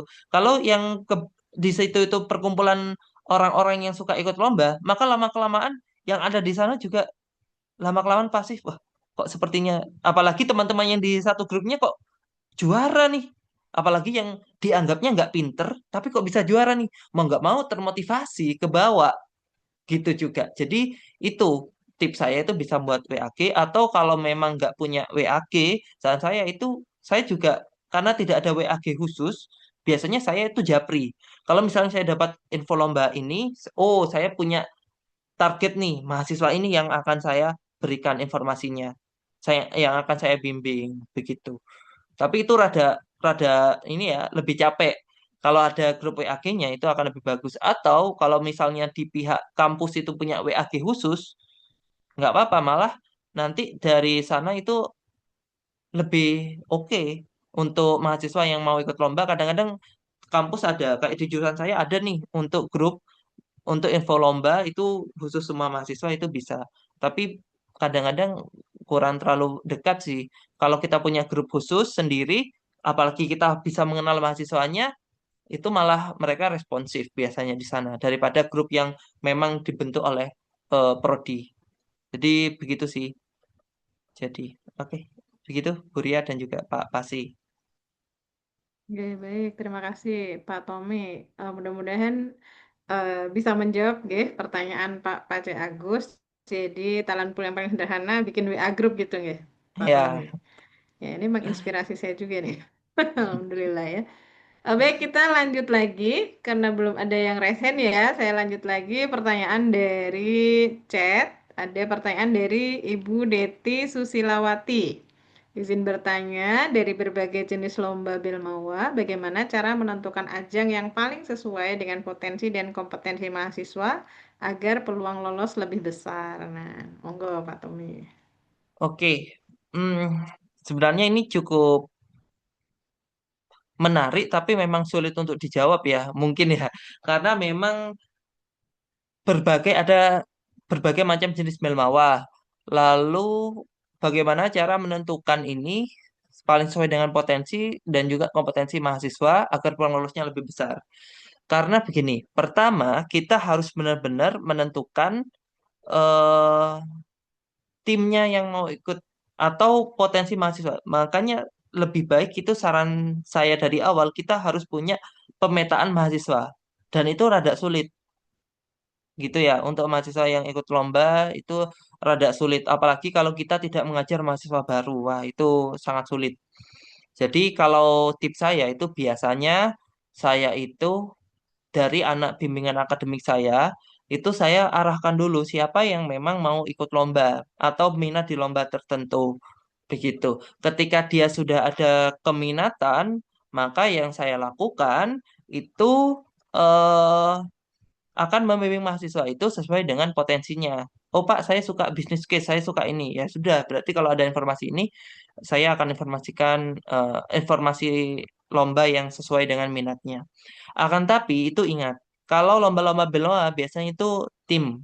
Jadi kalau buat tim itu kebanyakan mahasiswa itu carinya yang bestie, teman dekat. Padahal untuk membuat peluang lolos lebih besar itu biasanya itu lintas prodi, lintas departemen, lintas fakultas. Jadi saran saya itu Bapak Ibu juga agar bisa lebih potensi juara selain mahasiswanya. Jadi ketuanya tetap dari timnya mahasiswa, timnya Bapak Ibu, anggotanya itu Bapak Ibu harus punya kenalan dari dosen fakultas lain. Begitu. Karena atau dosen prodi lain minimal atau manajemen atau prodi yang lain. Karena dengan demikian itu bisa memperbesar peluang juara. Tapi untuk beberapa lomba tertentu seperti KBMK itu biasanya spesifik ke prodi tertentu. Misalnya ke khusus KBMK auditing berarti ya kebanyakan orang akuntansi kayak gitu. Ya itu baru yang benar-benar spesifik di situ. Dan saran saya kalau bisa setiap lomba itu meskipun kita mengharapkan potensi juaranya maksimal, kalau bisa komposisinya itu harus ada salah satu itu yang masih muda. Jadi jangan senior semua Bapak Ibu. Jadi harus ada jenjang jenjang usianya. Jadi biar nanti ke depannya itu Bapak Ibu nggak ngajari lagi dari awal. Karena bisa jadi yang muda itu nanti tahun depannya jadi ketua tim. Nah, dengan berdasarkan pengalaman sebelumnya, dia bisa membimbing kelompoknya itu bisa jadi juara. Jadi, cara menentukan ajang yang paling sesuai menurut saya, pertama harus sesuai dengan keinginan dari mahasiswa dulu. Benar-benar dari mahasiswa dulu. Lalu untuk peluang itu bisa besar, itu kalau komposisinya itu lebih dari banyak angkatan, banyak prodi, begitu. Dan nanti kalau tahun ini gagal, catatan-catatan yang sudah dipunyai oleh Bapak Ibu sekalian, gunakan itu untuk peluang periode selanjutnya. Begitu. Makanya saya juga kadang-kadang di tahun pertama nggak juara, Bapak Ibu. Tapi setelah tahun kedua, yang dari anggota itu jadi ketua, karena dia sudah pengalaman sebelumnya, akhirnya bisa juara di periode selanjutnya. Dan ah, tips untuk peluang lolos lebih besar itu menurut saya ada dua. Yang pertama harus pahami dari pedoman penilaian. Ini penting sekali Bapak Ibu.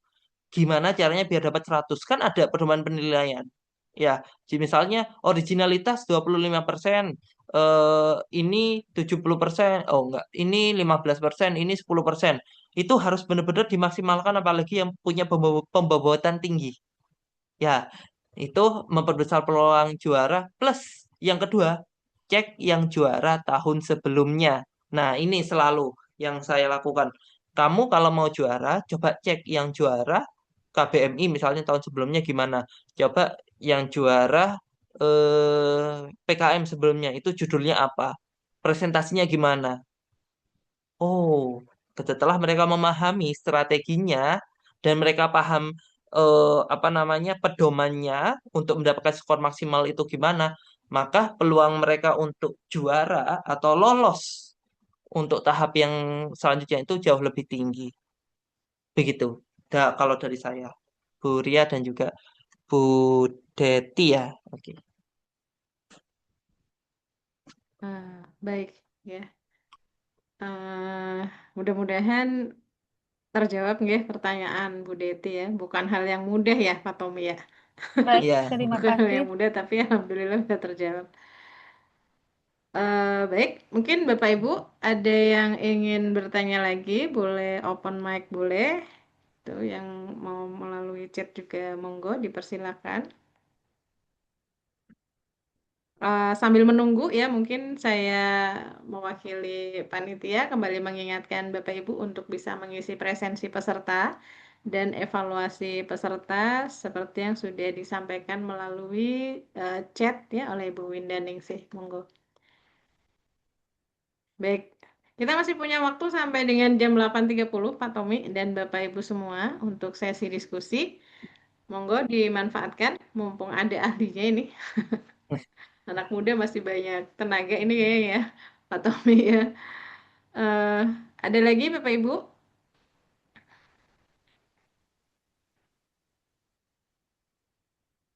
Oke, sebentar. Mungkin sambil menunggu, boleh moderator boleh nanya nggak Pak Tommy? Oke, boleh dong. Boleh ya. Baik, Enggak. izin ya, mungkin ada beberapa istilah yang mungkin saya juga masih belum familiar ya dengan apa dengan yang tadi disampaikan Pak Tommy gitu ya. Mengingat saya dari sekolah kedinasan ya, Pak Tommy. Saya nggak tahu nih teman-teman Ya. yang hadir di sini ada nggak yang dari sekolah kedinasan gitu ya. Jadi saya dari Politeknik Keuangan Negara STAN, jadi sekolah kedinasan. Barangkali memang kalau di sekolah kedinasan agak agak berbeda sepertinya ya. Saya juga dosen pemula ini, uh, Pak Tommy ya, walaupun usianya sudah nggak muda, tapi memang lagi belajar nih jadi dosen gitu. Nah, kalau di perguruan tinggi kedinasan itu kan memang dia agak berbeda ya. Jadi terutama dari sisi pembiayaan gitu. Dari sisi pembiayaan walaupun tadi sudah disampaikan oleh Bu Nani ya. Jadi dari sisi pembiayaan ini kita sangat ketat sih mungkin ya. eh, Terkait banget dengan pagu anggaran yang kita punya gitu. Ya terutama PTKL ya kalau kita masuknya ke PTKL gitu.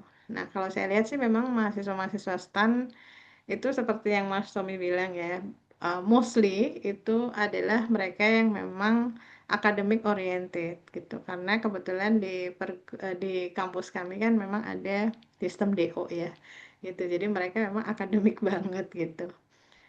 Walaupun alhamdulillah sih ada juga gitu ya yang masih ikut, masih mau lomba-lomba gitu.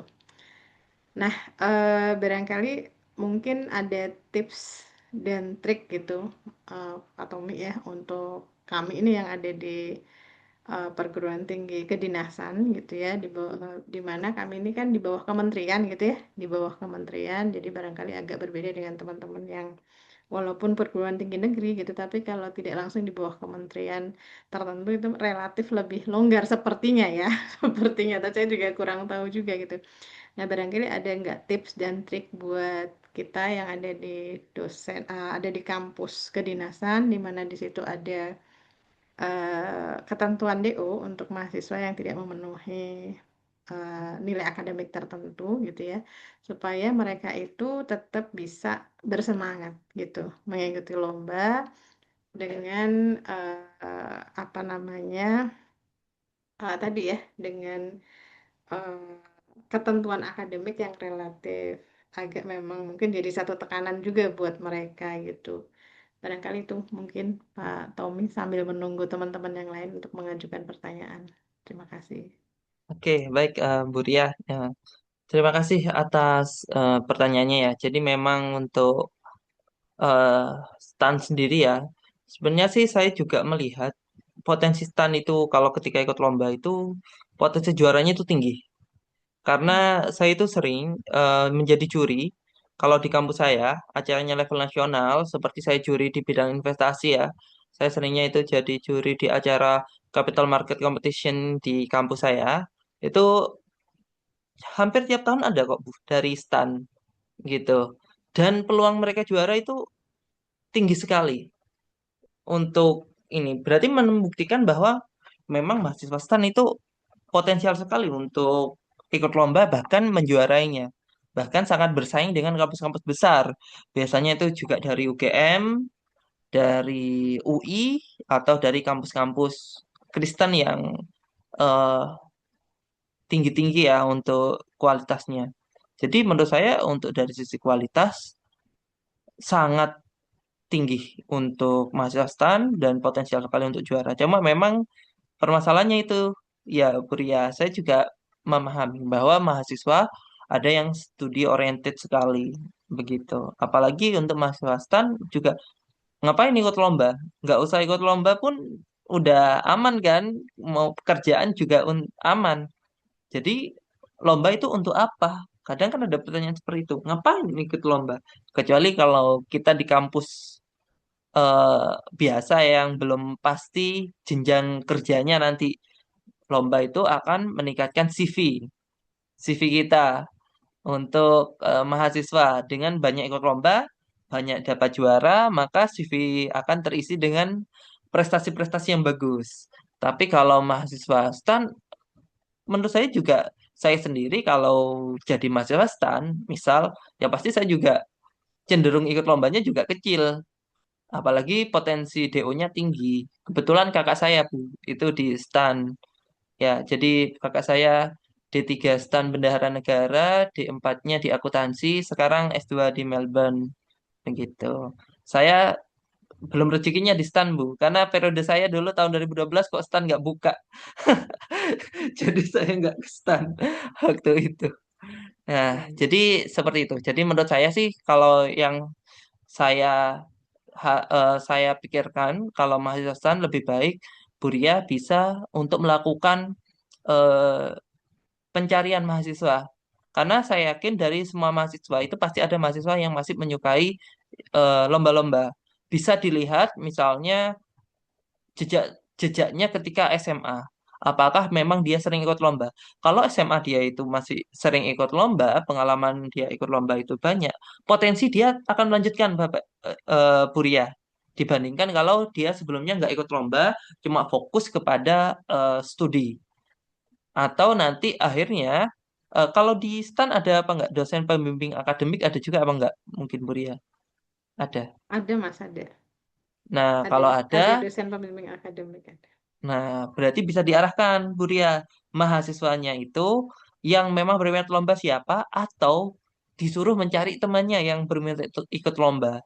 Dari sana itu akan muncul WAG khusus. Nah, kayak yang tadi saya bilang ya, WAG khusus untuk mahasiswa yang memang mau ikut lomba. Karena menurut saya juga itu meskipun punya jenjang karir yang bagus juga untuk mahasiswa, tapi tetap lomba itu akan memberikan nilai plus yang tidak didapatkan dibandingkan mahasiswa itu tidak ikut lomba. Apalagi peluang cuannya juga tinggi. Minimal kalau mereka itu ada yang berminat lomba tapi nggak pernah ikut lomba, misalnya kan ada yang tipenya seperti itu ya. Ini juga untuk umum. Ya arahkan aja ke lomba-lomba yang online. Karena sekarang ini menurut saya dominasi lomba hampir lebih dari 60% itu online. Bahkan internasional pun itu banyak juga yang online. Kenapa? Karena minim biaya, Buria. Jadi diminta agar ikut yang online dulu aja. Nanti kalau mereka sudah punya kepedean atau mereka sudah merasa bahwa wah ini ternyata lumayan nih ikut lomba-lomba online ini ternyata saya sering dapat juara, itu pasti mereka akan ikut lomba yang lebih tinggi lagi. Bahkan kemarin itu baca, saya kan suka Instagram gitu. Untuk melihat konten di Instagram, itu ternyata ada salah satu mahasiswa PMDSU di kalau nggak salah ITB, dulunya itu S1-nya di UNED ya. Itu beliau ternyata eh, nggak punya ayah atau apa, tapi selama ini yang membiayainya itu dari uang lomba. Wah, itu kan juga salah satu hal menarik juga ya. Ternyata uang dari lomba pun itu kalau dia benar-benar serius, ternyata dia bisa gunakan untuk membiayai kehidupannya begitu. Jadi ya itu juga salah satu hal menarik juga, nggak hanya untuk stan, tapi untuk yang non stan ya, semua mahasiswa itu ternyata kalau kita rutin ikut lomba yang bagus-bagus itu ternyata juga mendatangkan manfaat loh, mendapatkan rezeki, mendapatkan cuan. Bahkan beberapa kampus itu ada reward khusus ya untuk mahasiswa yang membuat prestasi di tingkat nasional. Ada yang bahkan tidak perlu skripsi, ada yang tidak mendapatkan tambahan apa? Tambahan reward juga dari kampus. Itu juga harus dicari juga Bapak Ibu di info-info seperti itu. Apakah ada? Kalau memang ada, maka akan memperbesar peluang bagi Bapak Ibu untuk mengajak mahasiswanya itu ikut lomba. Begitu. Jadi menurut saya seperti itu, Bu Ria. Oke. Baik, terima kasih Pak Tommy ya. Jadi insya Allah nanti akan saya coba sharing ke teman-teman dosen yang lain ya. Jadi memang Nih, di kita itu kadang yang lomba ya itu lagi gitu ya, ya. itu lagi gitu. Jadi memang perlu ada ini ya, penyegaran. Eh, Baik, terima kasih Pak Tommy. Bapak Ibu, kita masih punya waktu 9 menit ke depan untuk sesi diskusi. Barangkali satu pertanyaan lagi jika ada, monggo dipersilakan.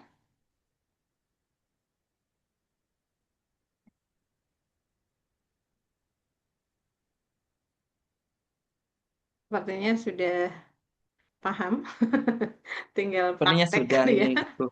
tinggal Tinggal praktek. eksekusinya aja ini. Baik, eh, kalau sudah tidak ada, barangkali kita bisa sudahi diskusi pada Ya. kesempatan malam hari ini. Sekali lagi terima kasih kepada Pak Tommy atas materinya yang luar biasa. Tapi izin Pak Tommy mungkin sebelum kita eh, tutup nanti gitu ya, izin boleh memberikan closing statement terlebih dahulu Pak Tommy, monggo dipersilakan. Oke, baik. Intinya sih menurut saya sebagai dosen, apalagi dosen muda, itu kan perlu juga untuk membangun nama baik dari kita ya. Jadi tentu salah satu cara yang paling possible dengan pengalaman kita yang masih fresh, maka lebih baik kita melakukan pembimbingan lomba. Ketika kita melakukan pembimbingan lomba, lakukan dengan maksimal. Harapannya juga tidak hanya bermanfaat bagi kita sendiri, tapi ke mahasiswa. Karena mahasiswa itu dengan banyak mahasiswa yang sukses juga akan membuat kita menjadi lebih bahagia juga ya hidupnya ya dibandingkan ketika kita hanya flat aja mengejar jabatan fungsional aja mengejar prestasi sampai profesor tapi ketika melihat banyak mahasiswa yang sukses dari jerih jerih payah kita juga itu juga akan memberikan salah satu nikmat yang tidak bisa dinikmati oleh seseorang biasa yaitu nikmat kepuasan dalam rohani ya karena menurut saya juga ketika melihat mahasiswa juara, bahkan ketika mahasiswa itu gagal itu dalam emosi saya itu juga, waduh, apalagi saya waktu itu juga datang, juga ikut menyaksikan mahasiswa itu sedih itu, sebenarnya saya juga, waduh, kenapa kok saya nggak maksimal ketika membimbing, kenapa kok coba waktunya bisa diputar kembali, pasti saya akan berusaha maksimal untuk membimbing sehingga bisa juara. Jadi akan membuat semakin apa ya semakin melecut lah untuk semangat sehingga bisa melakukan perbaikan ke depannya. Jadi lakukan hal yang terbaik, salah satunya dengan membimbing mahasiswa, semakin banyak mahasiswa yang berprestasi juga akan memberikan ladang pahala bagi Bapak Ibu dan insya Allah juga akan mendatangkan banyak rezeki juga bagi Bapak Ibu sekalian. Oke, seperti itu. Oke. Baik, terima kasih Pak Tommy. Boleh Bapak Ibu kita berikan aplaus secara online kepada Pak Tommy atas materi yang sudah beliau berikan pada malam hari ini, gitu ya. Eh, Sebentar lagi nanti setelah ini jangan mohon izin jangan keluar dulu Bapak Ibu karena kita akan sebelum ditutup nanti akan ada sesi dokumentasi ya tadi di awal harusnya gitu ya tapi kelewat nanti mohon Pak Tommy juga izin masih tetap ada di ruang Zoom gitu ya. Jadi kalau boleh saya menyimpulkan, sebenarnya agak susah ya menyimpulkannya karena komprehensif banget dan karena materinya sudah dibagikan, mungkin nanti Bapak Ibu bisa menyimak dari materi yang sudah diberikan Pak Tommy, tapi ada beberapa hal yang tadi sempat saya catat gitu ya, termasuk tadi yang sudah saya sampaikan. Mahasiswa berprestasi tidak harus ditemukan, tapi bisa dibentuk gitu ya. Dan malam ini kita belajar bagaimana kita tidak sekedar menjadi dosen yang mengajar, tapi kita bisa menjadi coach bagi mahasiswa agar mereka berprestasi. Ya, dari beberapa simpulan tadi sudah disampaikan Pak Tommy ya, pandai-pandai membaca potensi mahasiswa, kemudian bangun pipeline ya. Tadi pipeline yang paling sederhana WAG ini juga menginspirasi banget ya. Kemudian yang ketiga latih kualitas karya, kemudian jangan lupa menjaga etika. Dan yang terakhir, dokumentasikan setiap pembinaan yang kita lakukan. Demikian Bapak Ibu, isi dari webinar kita kali ini. Tentu materi yang sangat banyak itu tidak akan berarti apa-apa kalau tidak kita amalkan gitu ya. Mudah-mudahan kita bisa bisa implementasikan secara bertahap begitu. Eh, Menutup diskusi kita kali ini, izinkan saya membaca pantun. Eh, Mudah-mudahan memotivasi kita semua ya. Bunga melati harum mewangi, mekar indah di tepi taman. Semoga ilmu hari ini menginspirasi, menjadi bekal mendampingi mahasiswa menuju prestasi dan masa depan. Gitu ya. Saya Ria Dewi Ambarwati yang menjadi moderator pada hari ini. Mohon maaf lahir batin jika ada yang kurang berkenan. Nanti sebelum kita tutup, izin sesi dokumentasi dulu Bapak Ibu. Sesi dokumentasi ini akan dipimpin oleh Pak Ilyas. Monggo, pada Pak Ilyas dipersilakan.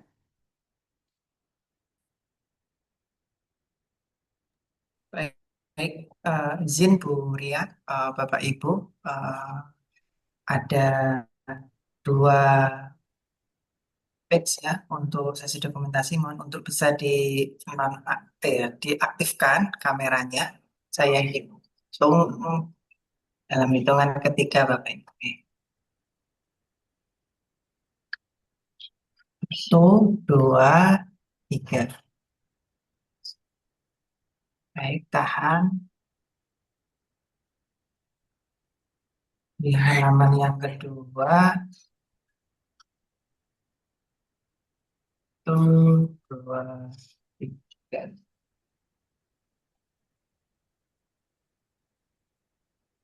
Oke, sudah cukup. Ibu Ria, saya kembalikan. Baik, sudah cukup ya Pak Ilyas ya. Baik, Alhamdulillah Bapak Ibu semua, seluruh rangkaian acara kita pada webinar kali ini selesai sudah. Sekali lagi terima kasih banyak kepada Pak Tommy selaku narasumber kita yang sudah mendampingi kita, memberikan ilmu kepada kita ya dari tadi setengah 7 sampai dengan setengah 9 ya, hampir setengah 9. Terima kasih juga kepada seluruh pengurus IJMA.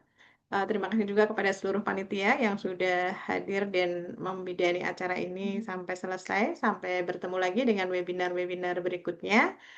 Selamat malam. Mohon maaf lahir batin. Assalamualaikum warahmatullahi wabarakatuh. Terima kasih Pak Tommy, terima kasih Bu Ria, izin live. Sami Ibu. Terima Terima kasih kasih Pak semuanya. Tommy, Bu Ria. Jangan lupa isi presensi ya Bapak Ibu, presensi dan evaluasi.